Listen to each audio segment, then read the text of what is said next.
on home waters. It's great, obviously, to sail in Oman. Oman's got fantastic sailing waters, and we've got the local crowds behind us. So we're really looking forward to the event.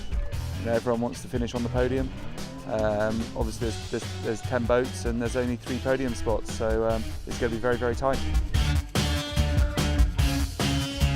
طبعا الجولة في سنغافورة وجولة في عمان طبعا فرق جدا. طبعا هي في المياه المفتوحة في عمان، وكان سنغافورة طبعا منطقة مغلقة. بس بعد المنافسة قوية جدا، 12 قارب، بس إن شاء الله نأمل إلى الأفضل.